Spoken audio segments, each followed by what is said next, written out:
I would mention on zone marketing, we've been involved with that now for about a year and a half. It really works because it focuses you on what your real business is at the counter, at the table, in the back of the house. And in response to the comment the other day, take the coupon. We take the coupon.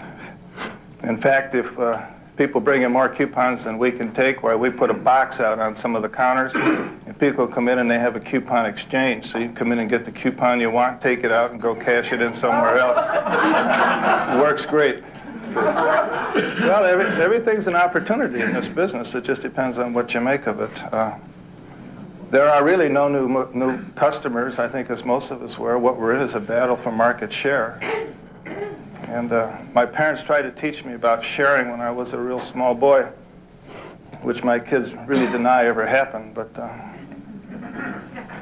you learn to share your toys in the sandbox, but as you get older and you get into business, why, the one thing that you have trouble with is determining how many of your customers you want to share with somebody else. So I came up with a different definition of market share, which might help you. Market share is that part of your business that you're willing to share with somebody else. You put it into that perspective, and suddenly you don't like the word market share anymore, because that's what you're doing. If you want to share customers with someone else, I suggest you become a social worker and get out of the restaurant business.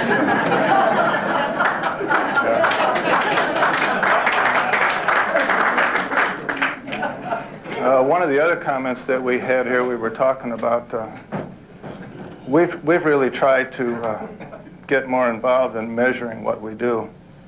I was mentioning to, I think it was Jim the other day, we were having a problem with the fry yield, so we put a graph by the fry station.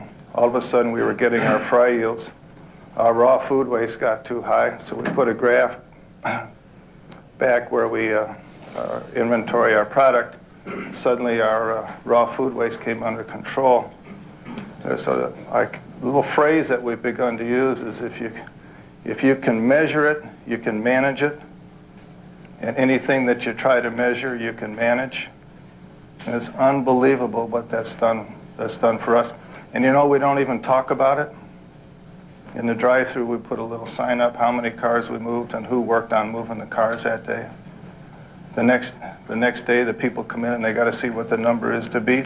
We don't go around saying you got to beat the number. Just appeal to people's pride, recognize them, and provide incentives. It's just suddenly you turn what can be an agony for you into a lot of fun.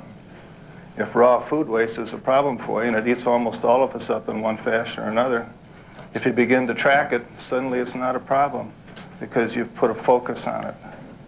It's no different than this zone marketing. It's kind of zone operations, and I think we found that to be really helpful to us. In the McDonald's business, we've become what we call incremental junkies.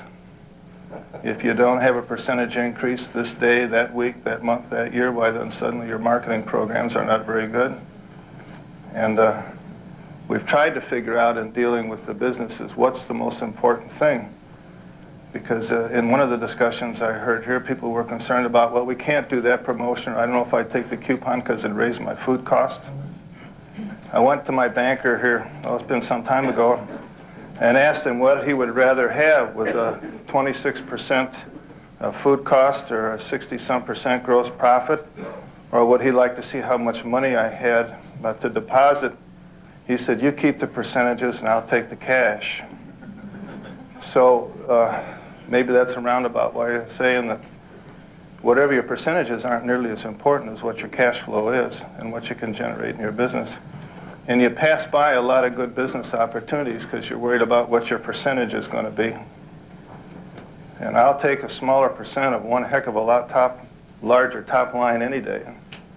And once again, the neat part about it is if you're able to do that, that's a customer that you have that the guy down the street doesn't have. That's why I say take the coupon. Always take the coupon. I don't know about the tires, but I'll take the coupon. Only if you need the tires.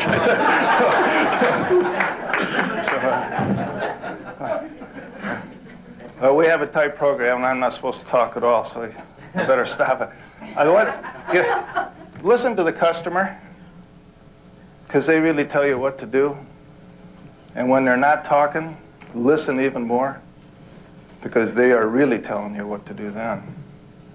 And one thing we've learned is you say, how was the food? Food's fine. Now, if you say, were the fries hot? Oh, now you're trying to pick a fight, because now you're getting right down to what you really need to know, and the customers, they'll tell you then. But how many times have you gone on to eat in Maitre D' or something? How's the food? Oh, it's fine. And you look over to your wife and say, let's get out of here. Right? Now I say, how was your drink? How were your fries? Was the steak cooked the way you'd like it? When you ask a specific question, you get the specific answer. You say, how's the weather? Fine. Do you like rain? Hell no, it screws up my business. But the weather's fine. Right?